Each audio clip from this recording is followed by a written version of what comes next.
तो मैं कह रहा था दोस्तों कि थोड़ी देर के लिए मुझे ही मान लीजिए कैसे कि मान लीजिए मैं किसी भी धर्म से संबंधित रखता हूँ। तो पहले माता की सेवा करता था, मान लीजिए शेरा वाली माता की सेवा कर लेते थे मैं। तो धीरे धीरे धीरे धीरे बहुत मेरी सेवा थोड़ी प्यारी थी दोस्तों। मैं मन ही मन माता से बात करने लग गया था।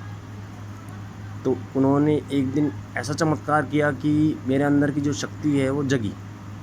पहले थोड़ा सा एक्सपीरियंस दिया था, फिर धीरे धीरे धीरे धीरे बहुत ज़्यादा हुआ मुझको। एक दिन मेरे साथ एक घटना होने वाली थी। तो उसमें क्या था कि भाई मैंने मना कर दिया था। क्यों? कि मेरे अंदर की जो दिल है वो गवाह नहीं दे रहा था। क्यों नहीं दे रहा था? कि भाई हमारी आत्मशक्ति जो माता की शक्तियाँ हैं, मैं कह रहा था ना आपसे, बहुत तेज़ होती हैं। उसने मुझे साफ साफ मना कर दिया कि बच्चे इस जगह नहीं जाना, इस जगह खतरा है तेरे लिए। तो मैं नहीं जा रहा था, मेरा मन रोक रहा था मुझे, ठीक है। और ना चाहते हुए मेरे हाथ पाँव काम नहीं कर रहे थे। क्यों नहीं कर रहे थे? इसी कारण से नहीं कर रहे थे कि भाई माता ने मुझको चेता रही थी और मुझको किसी भी हालत में आगे नहीं चढ़ने दे रही थी, क्योंकि वो हमारी शक्तियों से हमें बचा रही थी। क्योंकि हमारी जो मन की शक्ति है वो तो जुड़ी हुई है उनसे, ठीक है, वो जुड़ी हुई है, तो वो हमें बचा रही थी। और जो भी तरीका है उनका, जिस भी तरीके से उन्होंने तो बस ये ही ठान रखा था कि मेरे बच्चे को बचाना है मुझे। तो मेरे बच्चे को बचाना है, तो उन्होंने मुझे बचाने की बहुत कोशिश की। फिर मैंने मना कर दिया, मैं नहीं सरका। किसी और बंदे के पास गया, किसी और बंदे ने सोचा, किसी और बंदे से कहा उस काम के लिए करने के लिए। तो दोस्तों उन्होंने, माता ने मुझे चेताया था ना, इसकी वजह से मैं बच गया उस दिन। कारण क्या था कि मेरी आत्मशक्ति सच्ची थी, मेरी माता मेरे साथ सच्ची थी, तो मैं उसकी वजह से बच गया। किस कारण से? ये मान लीजिए कि वो सांप मुझे उस दिन काट लेता। सांप भी छोटा मोटा नहीं था दोस्तों, बहुत बड़ा सांप था, काट लेता।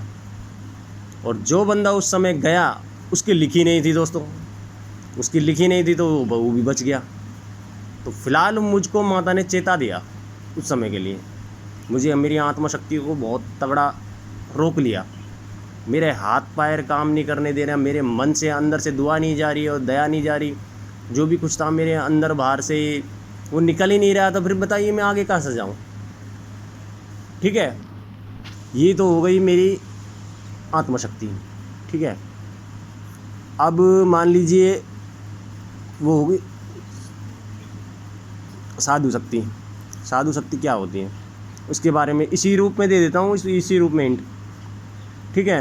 तो अब मान लीजिए मैं चला जा रहा था, तो हमारा साधु धर्म क्या कहता है कि हमें क्षमा करना, त्याग दिखाना, और हमें अपने शरीर को भी, मान लीजिए जो भी कष्ट आ रहा है, हमें चुपचाप होकर झेलना। क्योंकि परमेश्वर की मर्ज़ी थी, हमारे कुछ कर्म अच्छे थे और कुछ ख़राब थे। परमेश्वर की मर्ज़ी होगी तो हमारे साथ वो सब घटित होगा, ठीक है। माता की शक्ति ने मुझे चेताया, उसने बचा दिया। परमेश्वर की शक्ति ऐसी होती है दोस्तों, परमेश्वर की शक्ति ऐसी होती है कि अब मैं आपको किस तरह से रूप में दूँ हिंट। मान लीजिए मुझे पता है मेरा परमेश्वर मेरे साथ है, मैं भरोसा करता हूँ उस पर। यकीन ही आपकी असली शक्ति है दोस्तों। अगर यकीन करोगे तो ही आपको वो सब शक्तियाँ मिल सकती हैं। अगर यकीन नहीं है आपको, जिसको कहते हैं आपका ध्यान ही नहीं है उसके ऊपर, वो आपको क्या सहायता करेगा? वो तो स्वयं नहीं कह देगा, तो मुझसे तो जुड़ा ही नहीं है। हमारा विश्वास ही हमारी शक्ति है, सारी चीज़, ये समझ लिए आप। अब विश्वास हमें किस तरह करना है उस परमात्मा के ऊपर, वो हमारी इच्छा होती है। क्षमा कर, तो विश्वास ही हमारी पूरी शक्ति है, ठीक है। अब हम उसको किस रूप में, किस तरह विश्वास करते हैं उनके ऊपर, वो हमारी इच्छा है ना। अब मान लीजिए मैं थोड़ी देर के लिए आपको हिंट दे रहा था कि वही सांप, ठीक है। अब थोड़ी देर के लिए मान लीजिए मेरा लिखा नहीं है तो मुझे कोई नहीं काटेगा, ठीक है। माता ने मुझको चेताया, ठीक है। अब मैं आ गया, धीरे धीरे मैंने गुरु नाम लिए, मेरी उसी शक्ति में, और पहले ही हो चुका था ये काम जो मैं आपको बता रहा हूँ ना, वो तो बाद में जुड़ रहा है, ठीक है। ठीक है, अब मैं क्या है, मैंने गुरु नाम ले लिए, मैंने अपने भगवान को मान लिया, अपने दिल में साक्षी मान लिया कि मेरा तो तुझ तेरे अलावा किसी पर भरोसा ही नहीं है। मैं तो जितना भी बुद्धि लगाता हूँ, मेरी बुद्धि सब ख़राब है, कि जब तक तेरी मर्ज़ी नहीं होगी, जब तक कोई काम होगा ही नहीं। मैंने ये सब छोड़ दिया, मैंने अपने परमात्मा के ऊपर विश्वास रखा, अटूट विश्वास रखा। तो परमात्मा के ऊपर अटूट विश्वास रखा तो परमात्मा ने मुझे वो विश्वास साझा भी किया। उसने दिया है, वास्तव में मुझको कुछ ना कुछ दिया था। ठीक है, फिर क्या है, मेरे को जागते हुए सपने दिखाई देने लगे। जागते हुए सपने देखना ही बहुत पावरफुल बात थी दोस्तों, क्योंकि मैं अपने गुरु का भजन करने लग गया था, नाम लेने लग गया था। ठीक है दोस्तों, पर इस क्रिया के बीच में मैंने ब्रह्मचार्य का पालन करना चालू कर दिया था, क्योंकि मुझे भोग विलास की कोई आशा नहीं रही थी और मैं भोग विलास को कोई इच्छा भी नहीं करता। कि मन शांत है ना, जब भी सब कुछ शांत है। और मन दुखी है तो फिर कुछ भी सही नहीं है।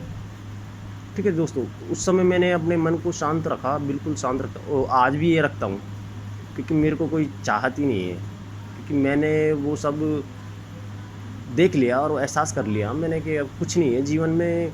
हालांकि सभी एक दूसरे से भागते हैं, प्रेम के पीछे भागते हैं, एक दूसरे से मोह के पीछे भागते हैं। होना वही है जो परमात्मा ने लिखा है। ठीक है, उससे कुछ हासिल तो होता नहीं है, पर फिर भी हाँ ये है कि जो बंदा अपने एक दूसरे से प्रेम करता है तो करता रहो। मैंने तो काफ़ी रिजल्ट देखे हैं दोस्तों। मैं आपको एक के बाद एक सुनाने लगूँ तो बहुत समय चला जाएगा मेरा, सुनाने से भी कोई फ़ायदा नहीं है। कभी और वक्त मिलेगा तो मैं सुना दूँगा आपको। ठीक है, तो मैंने क्या है कि फिर वो परमात्मा के हिसाब से मैंने उसके ऊपर छोड़ दिया। तो वही सांप आने वाले 2 साल के बाद फिर मेरे सामने दोबारा आ गया। अब पहचान में तो सांप तो एक जैसे ही होते हैं, बस थोड़ा बहुत मेरे को थोड़ा एहसास था कि वही सांप है। मेरा एहसास सच्चा था, वही है। ठीक है, वो मेरे पैरों पर से होकर चला जाता है। क्यों? तो मेरा परमात्मा के ऊपर विश्वास था और परमात्मा का इतना कहना था कि ये तुझे खाएगा ही नहीं, तू भरोसा रखेगा, तू खाएगा ही नहीं। मैं बैठा रहा, मैंने कहा आज लिखी है तो भाई आ जाएगी, ये परमात्मा की मर्जी है। तो अगर भरोसा सच्चा था मेरा, और परमात्मा के ऊपर भी सच्चा भरोसा था, परमात्मा ने कह दिया जैसे तुझसे डरता है, जैसे तू इससे डरता है ना, वैसे तुझसे भी ये डरता है, वो चला जाएगा, तुझसे कुछ नहीं कहेगा। ये हुआ मेरा एक बाण। ठीक है, ये तरीके से समझ ली, क्योंकि जब तक परमात्मा का वो बाण चलेगा नहीं, जब तक वो काम होगा ही नहीं। ठीक है, मैंने उसको ध्यान दिया और बहुत समय से ध्यान दे भी रहा था उस पर। वो आया, चुपचाप निकल कर चला गया। मैं बैठा का बैठा रह गया, मैं हक्का बक्का का रह गया। मैंने सोचा यार ये क्या हुआ यार तेरे साथ। जब पता लगा बाद में कि भाई अपने अंदर की जो शक्तियाँ हैं ना, उनको देखकर ही उसको एहसास हो गया था कि भाई ये अब सही मार्ग पर है, इसका समय बदल चुका है। अब वो सही मार्ग पर जाएगा और सही मार्ग का ही रास्ता अपनाएगा। उसको मेरे से कोई कांटेक्ट ही नहीं रहा।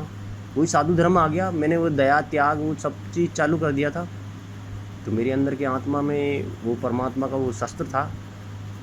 अगर वो शस्त्र और भी कई तरीक़ों से काम करता है दोस्तों। ये तो हो गया हमारा प्यार प्रेम का काम, उसके अंदर भी वही आत्मा थी, मेरे अंदर भी वही आत्मा थी। हम किसी जीव को मार भी देते तो वो भी हत्या, वो भी अपराध ही है दोस्तों। ठीक है, जब तक हमारी लिखी नहीं है, जब तक हमें कोई नहीं खा सकता, कोई नहीं मार सकता। ये परमात्मा का वचन है। ठीक है, जो होना होगा तेरे सामने होगा, तेरे साथ नहीं होगा। अगर किसी तरह किसी भी संकट में कभी भी कोई फंस जाए ना, तो उसको बस एक ही बात ध्यान में रखनी है दोस्तों, कि जब हमारा समय ख़राब होता है, जब हमारे पास संकट आते हैं, जब हमारा समय ख़राब होता है, जब ये समझ लीजिए कि चारों दिशाओं के ग्रह हमारे ऊपर मंडराने लग जाते हैं, वो ग्रह मंडराते हैं, वो हमारे ऊपर संकट को पता लगा देते हैं। भाई हमारे पास संकट आया, हमारा समय ख़राब था। इस बात को अगर आप धारण कर लोगे तो आपका सारा समय जो अच्छा बुरा है सब हंसते हंसते गुजर जाएगा। कोई ज़रूरत नहीं है आपको किसी भी चीज़ को ध्यान देने की। ठीक है, परमात्मा का अनुसरण करते रहो, ध्यान देते रहो, आपको एक दिन सारी शक्ति स्वतः ही मिल जाएगी। अच्छा, ये एक चीज़ और याद रखना, आपको परमात्मा ने बुद्धिमान बनाया है बहुत, और बुद्धिमान बनाया है तो आप भी इस बुद्धि का प्रयोग करना। भाई आप सही कौन सा रास्ता है। मान लीजिए आप जा रहे हो तो बुद्धि का भी प्रयोग करना पड़ता है कभी कभार। ये नहीं है कि भाई हर बार आत्मा तो सही है, सभी जगह सही है। हम मूर्ख तक किस तरह करते हैं, हमारी आत्मा सच्ची है, हमको आत्मा एक बार 2 बार चेता देती है, फिर भी हम उसी कर्म को करने लग जाते हैं। यह हमारा हो गया बुद्धि का काम। आत्मा 2 बार चेताया, तीसरी बार बुद्धि को यूज लेना था आपको, किस काम में आपका नुकसान है कि भला है कि फ़ायदा है।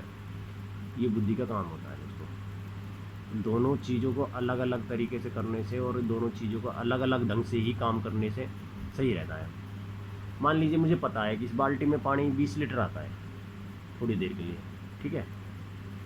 अगर मैं इसको गेहूं से भरता हूं तो इसमें कम हो जाएगा। हमारे शरीर, हमारी आत्मा ने हमसे कह दी इसमें 20 लीटर पानी आएगा तो 20 किलो ही वजन होगा इसमें, ठीक है। अगर और किसी से भरते हैं तो ये हमारा काम बुद्धि का है, क्योंकि हम और किसी चीज़ से भर कर देखेंगे जब भी तो हमको पता लगेगा कि भाई इसमें कितना वजन आ सकता है, ठोस है, तरल है, किस तरह का पदार्थ है वो। तो ये हमारी बुद्धि हमारा काम करेगी।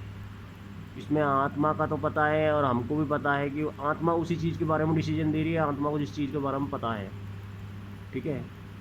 आत्मा उस चीज़ के बारे में डिसीजन देगी तो आपका वो मतलब कि तोल में अंतर आ जाएगा दोस्तों, ठीक है।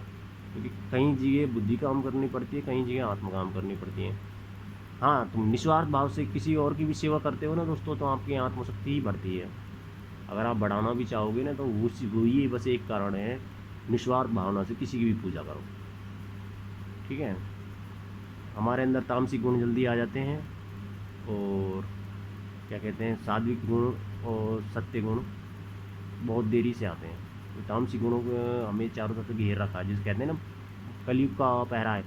तो कलयुग अपना असर दिखाता रहता है, वो अच्छे से अच्छे बहुत बड़े साधु संतों को भी भ्रमित कर देता है दोस्तों। इसके लिए तो आपको थोड़ा थोड़ा ध्यान में रहना पड़ेगा, थोड़ा थोड़ा सही मार्ग पर रहना पड़ेगा, थोड़ा थोड़ा बुद्धि भी लगाना पड़ेगा, जब जाकर आप बच सकते हो, ठीक है दोस्तों। अब ये वीडियो बहुत लंबा हो गया है, 20-25 मिनट का हो चुका है। इसको 2 टुकड़े में कर रहा हूँ दोस्तों, आप देख लेना, आपके हिसाब से आपको समझ बैठ जाएगा, जिस तरह से आपको ठीक लगे वैसे कर लेना।